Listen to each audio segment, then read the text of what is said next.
My brother used my house to scam strangers out of $12,000. My parents sided with him. Now he's begging me for help after getting arrested. For the past 5 years, I, a 29-year-old male, have been working hard in the scorching Arizona sun to install solar panels. The solar sector has been thriving, particularly in Phoenix, where every new neighborhood wants to go green for tax breaks. I started as a basic installer earning $18 per hour, but I worked my way up to crew chief by showing up on time and not making mistakes like half of the guys in this field. Now I earn $75,000 per year overseeing teams of installers on commercial and residential projects. I've also been supporting my family for 5 years. My best friend Dorian from high school has been following this for years. He's an auto technician who runs his own shop, built like a tank with no patience for nonsense. His evaluation on my situation: dude, you're like a financial Stockholm Syndrome victim. These people are bleeding you dry, and you keep saying thank you afterward. Dorian is the type of buddy who will tell you precisely what you need to hear, even if you do not want to hear it. He's been successful because he treats people properly and refuses to take garbage from anyone.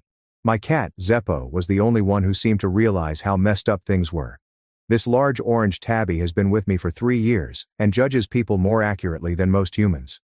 This is how the whole mess began. When Dad was laid off in 2019, they were 3 months behind on their mortgage, with foreclosure proceedings already underway. The bank was not playing games.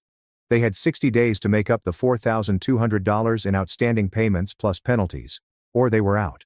I'd recently been promoted to crew chief, earning $65,000 a year, which felt like hitting the lotto after years of scraping by. Instead of lending them money that they would never pay back, I made what I felt was a wise decision. I purchased their home outright for $180,000, depleted my entire savings account, took out a tiny personal loan, and emptied my 401k early with penalties. Put the deed completely in my name for tax purposes and told them they could repay me progressively over time. The house itself is a fine 3-bedroom, 2-bath ranch from the 1990s. It's in a safe community with decent schools and little crime. Property values have been gradually rising, so it should be worth roughly $220,000 currently. The mortgage they couldn't pay was only $850 per month, which should have been feasible with 2 incomes. However, Marlon and Celeste have always struggled with money. Over the next 4 years they never returned a single penny to me. Not one. I kept detailed records of every expense: property taxes, $3,200 per year, homeowner's insurance, $1,800 per year, and every major repair: new roof in 2023 after hail damage, $12,000, HVAC replacement when the old unit died during a heat wave, $8,500, plumbing issues from tree roots, $2,400, garage door replacement, $1,600, exterior paint job, $3,800, all out of my own pocket while they pretended to be doing me a favor by living there. The financial hardship was severe. I was practically supporting 3 persons with my pay while also saving for my own future. I had to postpone purchasing my own home, couldn't afford to upgrade my truck, and my savings account remained near nil for years. Meanwhile, they were living mortgage-free in a house that would have cost $1,200 a month to rent elsewhere. Celeste and Marlon, my parents, are both 52 years old and seem to live in a world of their own. Marlon claims his back is too injured to work after being laid off from a warehouse job, but he still spends 12 hours per day restoring his 1985 Camaro in my garage. Celeste works about 15 hours a week at a beauty boutique named Sheer Perfection. And yes, it is as tacky as it sounds. She spends more time chatting about customers than cutting hair, and she returns home grumbling about her demanding job. My 24-year-old brother, Blaze, is professionally worthless. This youngster has been to Arizona State University, dropped out after 1 semester. Phoenix Community College, dropped out twice. Universal Technical Institute, graduated but never used his automotive certification, and perhaps 30 different jobs. He's worked at GameStop, Best Buy, 3 different restaurants, a contact center, and many temporary agencies. Never lasted more than 6 months anywhere. He's currently building his brand as a freelance graphic designer, which means he earns around $200 per month producing bad logos for his stoner mates while pretending to be the next Steve Jobs. Blaze is the type who will eat your food, use your Netflix login, borrow your tools, and then gossip about you to anyone who would listen. The worst aspect was how they treated me in front of everyone. Blaze would invite guests over to my house, act as if he ruled the place, and make jokes about me being the moneybags. Marlon would complain about his son's micromanagement of house renovations. Celeste would tell her sisters that I was constantly commenting on their design choices in my home. She'd spend my money on throw pillows and wall paintings, then act as if I was being unreasonable in questioning the spending. Last year, she wanted to remodel the kitchen with a $15,000 renovation, money I didn't have, and was upset when I declined. However, the breaking point occurred on New Year's Eve 2023, and it changed everything. December 31, 2023. I'm standing at the front door of my house, arms full of food and party goods purchased for their New Year's celebration. The temperature is about 20 degrees, which is unusual for Arizona, but we were experiencing a cold spell. Mom opens the door as if I were a door-to-door salesman attempting to sell her solar panels. Her expression gets utterly blank when she sees me, as if she is staring at a stranger. You must have the wrong house. I'm standing there, puzzled as heck. Mom, it's me. What are you talking about? She stares at me with dead eyes. I don't know who you are. Then she starts to close the door. The door. I'm holding hundreds of dollars worth of their party stuff, and she's practically shutting me out, as if I'm some random person who showed up to the wrong address. Are you serious? I bought all the food and drinks for tonight. We don't need your charity, she shouts, slamming the door in my face. I waited in the cold for 10 minutes, listening to them laugh and music playing inside. I could smell the BBQ in the backyard. They were frying steaks. My phone vibrates. Text from Blay. Don't take it personal, bro. Mom said you weren't invited this year. Something about needing boundaries and positive energy only. Maybe find some friends your own age. That's when I heard Marlon's voice through the window, loud and clear. Maybe now he'll learn that throwing money around doesn't make you a family. Kid thinks he owns us just because he pays some bills. Then Blaze's voice became clearer. Honestly, it's pathetic. He's 29 years old and still trying to buy our love. Maybe getting locked out will teach him some self-respect. I heard Celeste giggle and agree. He's been way too involved in our business. The words struck me like a freight train. I literally owned them. I owned the house where they were sitting and making jokes about me. I owned the roof over their heads, the walls around them, and the ground they stood on. I had been paying for their energy, water, property taxes, and insurance. They were celebrating their independence from me by utilizing the resources I provided. Standing in the cold, holding groceries for folks who had just disowned me, I experienced a moment of complete clarity. They were not grateful for the 4 years of free housing. They were upset with me because of that. They would rather be homeless than recognize what I had done for them.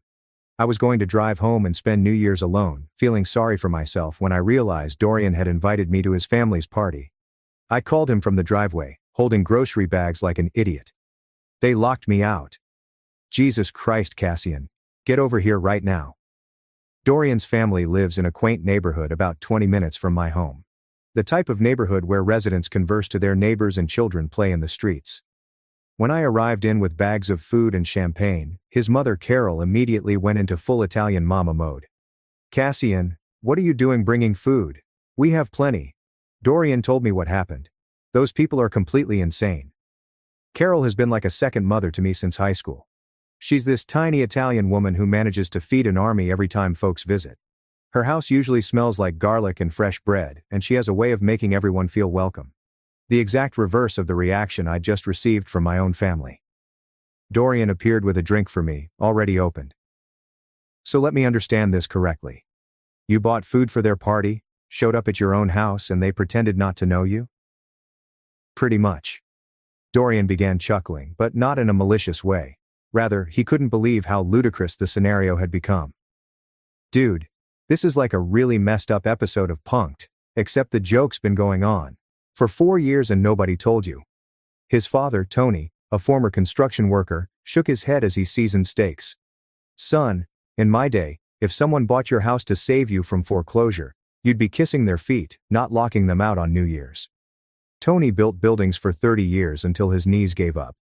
He recognizes the value of property, the cost of maintenance, and the responsibility that comes with ownership. Dorian's sister Maria, a paralegal who handles real estate transactions, was captivated by the legal component. Wait, so you're on the deed, you pay all the expenses, but they have no idea you actually own it. They think I'm just helping with payments to keep it in the family. Maria's eyes glowed with professional curiosity. Oh my God. Cassian, you could evict them tomorrow if you wanted to. They're basically squatters with delusions of ownership. She began teaching legal terms like adverse possession, tenant rights, and eviction procedures. As someone who works with real estate documentation on a regular basis, she realized how legally screwed my family was. They had no documentation, no leasing agreement, and no ownership rights at all. Dorian almost spit out his drink. Please tell me you're considering it. I am. The contrast was stunning. I was sitting in a warm house with people who truly cared about me, while my biological family was celebrating my absence in a home I owned. As midnight approached, Dorian raised his glass, the same champagne I had purchased for my family's gathering. To Cassian, who's about to learn the difference between family and people who happen to share his DNA. When the ball dropped and everyone started rejoicing, Dorian grabbed me away. Dude, you know what you need to do, right? What's that? They want to play the "This Is Our House" game? Show them the deed and watch their world collapse. Something clicked in my brain right then. In Casino, Sam Rothstein finds he was duped by trustworthy individuals. It was time to remind them who had all the cards. January 1st, 2024. I'm sitting in my apartment, filled with coffee and wrath, researching tenant rights and eviction procedures on my laptop. My apartment is nothing fancy. A one-bedroom unit that I've been renting for $900 per month while covering all of the expenditures for a house I can't live in. Zeppo was perched on my desk, watching me research legal matters with apparent acceptance for the first time in months. This cat had been assessing my family situation for years, and he suddenly appeared to feel that I was finally ready to take action. What do you think, Zeppo? Time to teach them a lesson? Zeppo stretched, knocked my pen from the desk, and gave me a slow blink. In cat language that translates to, "It's about damn time, you idiot." Dorian came over about midday with breakfast sandwiches from our favorite deli. So, did you sleep on it like a rational adult, or are we going full nuclear like I suggested? Full nuclear. These people need to learn who actually owns what. I'd spent the morning researching Arizona's landlord-tenant legislation. It turns out that when you own property and people live there without a contract, they are referred to as tenants at will, and they can be removed with 30 days' notice for any reason, or no reason at all. No lease equals no protection. Then I discovered Anastasia via internet reviews and recommendations from other landlords. This woman has a reputation for being extremely brutal in eviction situations. Her success rate is over 98%, and she's received testimonials from landlords who've been dealing with horrible renters for years. During our consultation, she smirked like a predator as I explained the circumstances. Her workplace was all dark wood and law texts designed to intimidate. Anastasia was just about 5 feet 4 inches tall, yet she exuded a presence that made you understand why renters were scared of her. So, you own the house. They've been living there for 4 years without paying rent, and they have no idea you're the owner. That's correct. She smiled. This will be fun. How quickly do you want them out? Dorian leaned forward, as quickly as legally could. These people locked him out on New Year's Eve. Anastasia took notes and asked tough questions regarding the documentation, which I had plenty of, while I detailed the entire situation. The neighbor complaints, Blaze's social media posts, the frequent financial demands, and the complete lack of gratitude. I've been doing this for 15 years and have never encountered a case this clear-cut. You have all of the documents, they have no legal basis, and their actions have been horrible. We are going to destroy them. 2 days later, I had my eviction papers ready. A notice to quit and demand for possession of premises in large, strong letters that would make anyone's stomach drop. The main terms were simple, yet devastating. Current occupants Celeste Morrison, Marlon Morrison, and Blaze Morrison must leave within 30 days, or face formal eviction and sheriff-assisted removal. Alternatively, they might stay as tenants, paying $1,000 each month, with the first month due within 10 days. Anastasia recommended the rent option to make me appear reasonable in court. We both knew they couldn't afford $1,000 a month, and they'd been unable to pay their first $850 mortgage, so offering the option would make me appear nice to a judge, while knowing they'd surely fail. The rent option serves multiple purposes, Anastasia noted. It makes you appear fair and reasonable. If they accept it but don't pay, you can get them out even faster. If they decline, you'll look like the nice man who attempted to work with them. When I returned home with the papers, Zeppo took one glance at the legal documents, sat up straight, and slowly blinked at me, as if to say, "Finally, you're not a pushover." Dorian grinned as he read the eviction notice. "This is beautiful." On January 3rd, I traveled to my residence with the papers and a process server that Anastasia had organized. Dorian insisted on attending the show. I wouldn't miss it for anything. This is better than any film.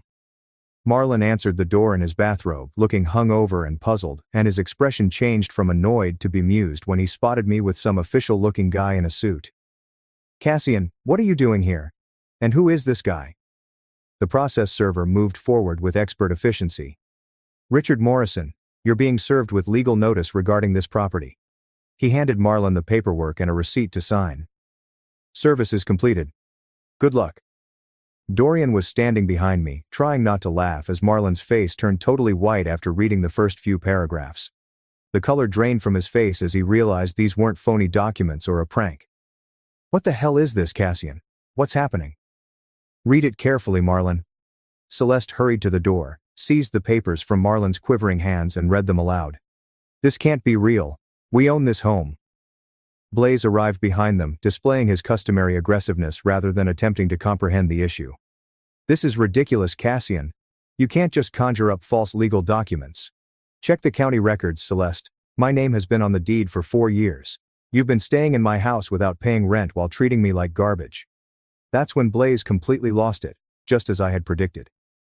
You are such a lying piece of expletive. There is no way you can own this house. You are only trying to scare us because you are upset about New Year's. Blaze, the county's records are public. You may look them up online right now using your phone. Screw it. This is our home. We are not going anywhere. You want us gone? So come and make us leave. Dorian stepped forward, entire 6 feet 2 inches. Kid, threatening the actual property owner isn't the smartest legal strategy. Instead of taking the warning seriously or attempting to grasp their legal predicament, they chose to dispute it. Blaze convinced Marlon and Celeste that I was lying, that the documents were forgeries, and that they could hire a lawyer to prosecute me for attempting to take their home. The delusion was incredible to witness. The family drama erupted within hours. My phone began to fill up with calls from family who had heard Celeste's severely altered version of events. Most people took her side without asking for information or attempting to understand the actual legal issue. Aunt Carol called, weeping about how I was abandoning family members on the streets. Cousin Jenny exchanged a slew of heated emails about family loyalty and blood being thicker than water. Uncle Jim sent a lengthy voicemail expressing his disappointment at me and how this was not how he expected me to handle family. Celeste said that I was attempting to steal their house using forged legal documents, that I was envious of their secure home life, and that I was suffering from a mental breakdown that was causing me to be vindictive. But then Uncle Sam called. Marlon's older brother Samuel is 58 years old and has worked as a master plumber for 35 years. This guy started Morrison Plumbing from scratch, working out of his garage until he could afford a proper shop. He raised 4 children after his wife died of cancer when they were young, sent them all to college, and has no patience for laziness or excuses. Samuel and Marlon have been bickering for decades because Samuel believes Marlon is a useless mooch who has never accepted responsibility for anything in his life. Every family meeting concludes with Samuel calling Marlon out for being unemployed, broke, or making excuses for his most recent failure. Cassian, it's Samuel. I just got off the phone with Carol, who's having some kind of breakdown about you evicting Marlon and Celeste. Want to tell me what's really going on here? I described everything. Samuel listened without interrupting, which was unusual for him. A long pause. So you're telling me you've been Marlon's landlord for 4 years and he doesn't even know it? That's right? Samuel began chuckling, really laughing. Jesus Christ, Cassian. That lazy piece of, has been complaining about being controlled by his own son, who's been letting him live rent-free. This is the funniest thing I've heard all year. So you don't think I'm being too harsh? Too harsh? Kid, you should have kicked them out years ago. Marlon's been a deadbeat his entire adult life, and Celeste enables everything. Blaze has always been a smart-ass punk. Samuel's support felt amazing after hours of angry calls from other family who believed Celeste's victim story. Cassian, let me tell you something. I've been trying to get Marlon to act like a responsible adult for 20 years. You buying his house and letting him live there for free was the best thing that could have happened to him, and he threw it away because he's too stupid and entitled to appreciate it. Samuel told me stories about Marlon's failures throughout the years. He'd quit his jobs, tried to start enterprises with other people's money, and was constantly borrowing and never repaying. He'd been watching Marlon fail in life for decades, making excuses and blaming everyone else. 3 days later, Anastasia called to provide an update. Cassian, They hired a lawyer, and they're contesting the eviction. They're claiming adverse possession and alleging fraud. Are you serious? Dead serious. Their lawyer is Martin Goldberg. He's what we call a bottom feeder. He'll take any case if the money's right. He's filing a motion claiming they've been living there openly for 15 years and should have ownership rights. The court hearing on January 25th was planned for 10 a.m. I arrived in my nicest suit, accompanied by Anastasia and a folder with all of the necessary documentation, property deeds, tax records, purchase agreements, maintenance invoices, bank statements, to prove that I was the rightful owner. They showed up with Martin. Blaze was dressed in his lone dress shirt and acted as if he was about to reveal some major conspiracy. Judge Martinez appeared angry from the outset. She had plainly encountered this type of situation before, crazy renters who believed they could take property through legal means. Mr. Goldberg, your clients are claiming adverse possession of property they don't own?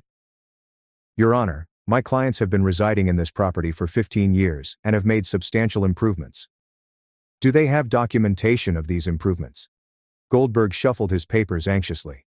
Well, Your Honor, they have receipts for some materials. Mr. Morrison, do you have the property deed? Anastasia stepped up with clean professionalism. Yes, Your Honor.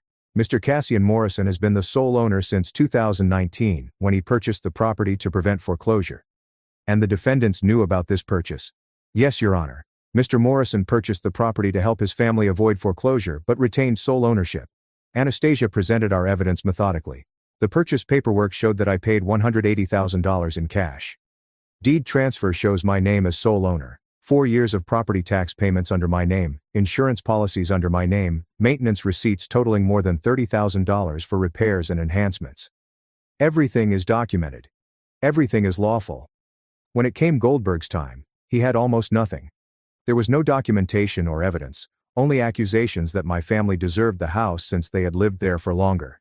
He attempted to argue that I had cheated them, but he had no evidence of fraud. The judge was harsh in her dismissal. Mr. Goldberg, adverse possession requires specific legal criteria that your clients clearly don't meet. They don't have continuous possession, they don't have hostile possession, and they don't have open and notorious possession. Mr. Morrison is the legal owner, has been paying all expenses, and wants possession of his property. Your motion is denied. Defendants have 30 days to vacate. Blaze jumped up, like an idiot. This is BS. You can't just steal our house. Bailiff, remove that man if he speaks again without permission. As we walked out, Blaze was yelling in the hallway about corrupt judges and family treachery, and courtroom guards threatened to arrest him for disturbing the peace. That evening Uncle Samuel called, his voice filled with satisfaction. Cassian, I heard about the court hearing from Carol. She's all worked up about Marlon and Celeste losing, but I told her exactly what I think about the situation. What did you tell her? I told her that Marlon's been a lazy mooch his entire life, that you saved their asses from foreclosure and let them live rent-free for 4 years, and that they brought this on themselves by treating you like garbage. I also told her that anyone taking Marlon's side in this is an idiot. After being destroyed in court, they had no choice but to confront reality. Their lawyer, Goldberg, effectively advised them they didn't have a case and that they'd try to negotiate with me rather than face eviction and homelessness. The defeat in court had been complete and public. There was no uncertainty regarding who owned the house, and their legal rights were clear. They were squatters legally, and everyone knew it. Celeste called on February 1st, her voice quivering with urgency. Cassian, honey, we've been looking everywhere. Everything decent is $1,200 or more, and we need the first month, last month, and security deposit. We don't have that kind of money. I put the call on speaker so Dorian could hear. He came over to assist me sort some paperwork and immediately started grinning. Zeppo was sitting on the couch between us, and I think he was listening intently. That sounds like a personal problem, Celeste. Please, can we rent from you? We'll pay you fairly. We just need a chance to prove we can be good tenants. The irony was stunning. After 4 years of living rent-free, locking me out on New Year's Eve and attempting to steal my house in court, she was suddenly pleading to be my tenant. Dorian was making exaggerated jerking-off motions behind me, hoping to make me laugh. Zeppo glanced back and forth between us, as if he was enjoying the show. $1,000 a month. First month due February 10th. Month-to-month lease, which means I can terminate with 30 days notice if you screw up even once. $1,000, Cassian? That's so much money. Couldn't we start at maybe $700 and work up to it? Celeste, comparable houses in your neighborhood rent for $1,200 to $1,400. I'm giving you a discount. Take it or leave it. Marlon answered the phone with his typical entitlement. Son, we appreciate this. The court thing got out of hand, but we're family. We can make this work. This isn't family anymore, Marlon. This is business. You're my tenants now. Act like it. Blaze tried to negotiate, as one would expect. Bro, what if we did like $800? I mean, we just spent money on that lawyer and court fees. You spent your money on a lawyer to try to steal my house. That's not my problem. It's $1,000. Or you're out in 3 weeks. Dorian was shaking his head in disbelief as I hung up. Cassian, I'll bet you $100 they won't make the first payment. Zeppo stretched and knocked a pen off the sofa table, which I took as his agreement with Dorian's assessment. Uncle Samuel contacted after learning about the leasing arrangement through the family rumor network. Cassian, I heard you're giving them another chance with the rent option.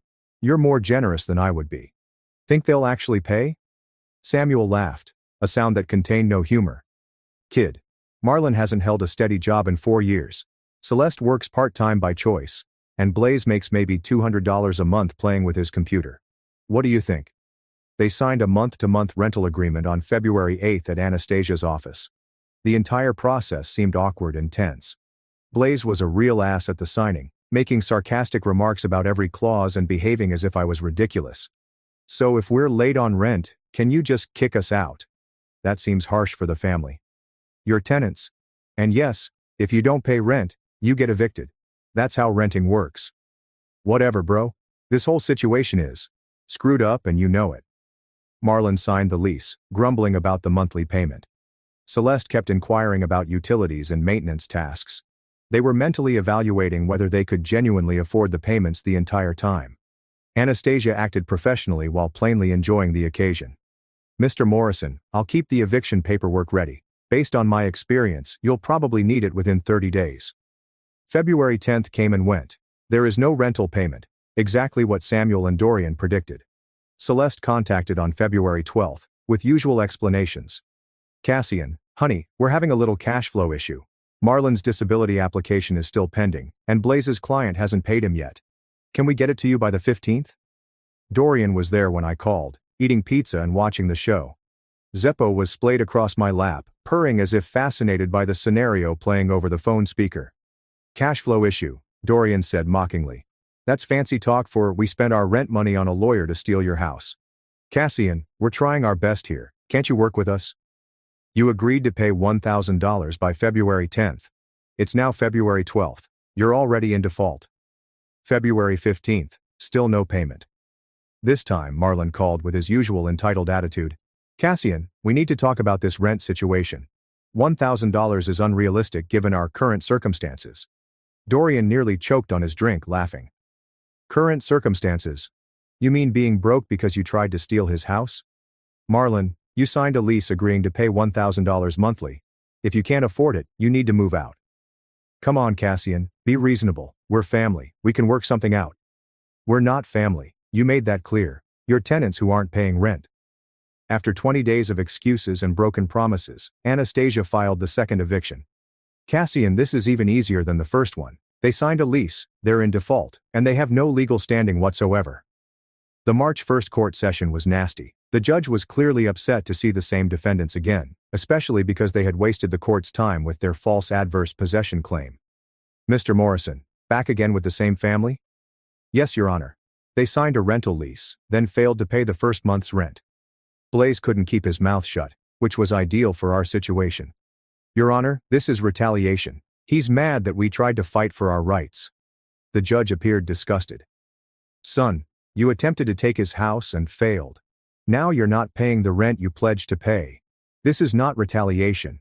These are the consequences. The plaintiff has received a judgment. Defendants have 7 days to evacuate or face sheriff-assisted removal. 7 days instead of 30. The judge was clearly fed up with their BS and wanted them to leave quickly, but the real drama began following the eviction. Blaze's desperation escalated into outright harassment, and his carefully planned lies began to crumble spectacularly. 2 weeks after they were forced out, I was in my apartment when this large guy showed up at my door, looking quite angry. He's built like a bouncer and covered in tattoos. Not someone you want angry at you. You Cassian Morrison? Yeah, who's asking? Name's Marcus. I'm looking for your piece of, one's, brother, Blaze. He owes me money and I heard he might be staying with you. Blaze doesn't live with me. We're not exactly on speaking terms. Marcus was perplexed and increasingly irritated. That's weird, man. When Blaze borrowed $5,000 from me last month, he said he lived in this nice house with his family and had steady design work. Showed me pictures of the house and everything. My blood ran cold. He borrowed $5,000 from you? Yeah. Said he needed it for high-end design equipment and software licenses for his business. Showed me his portfolio. Talked about all these big corporate clients he was landing. Said he'd pay me back in 30 days. No problem.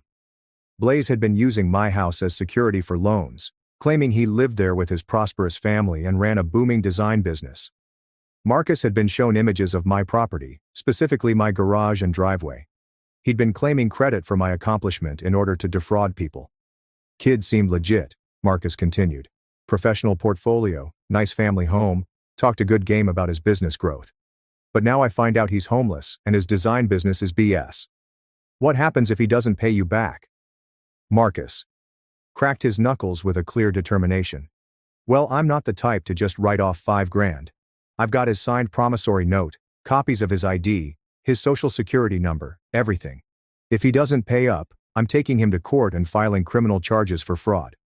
After Marcus departed, Dorian laughed his ass off. Dude, your brother borrowed money by pretending he still lived in your house and had a successful business. That's next level scamming. 2 days later, Blaze called me from an unknown number, sounding terrified and desperate. Cassian, I need your help. There's this guy Marcus looking for me, and he's serious about getting his money back.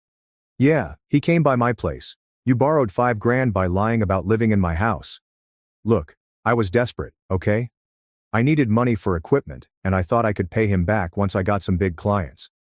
Blaze, you've made like $200 total in the past 6 months. What made you think you could pay back $5,000? I don't know. I thought something would work out, but now he's threatening to sue me and file criminal charges. That's fraud, Blaze. You used false information to get money you knew you couldn't pay back. Can you help me out, just this once? I'll pay you back, I swear. You borrowed money by claiming you lived in my house and had a successful business. That's your problem, not mine. I called Uncle Samuel and gave him the update.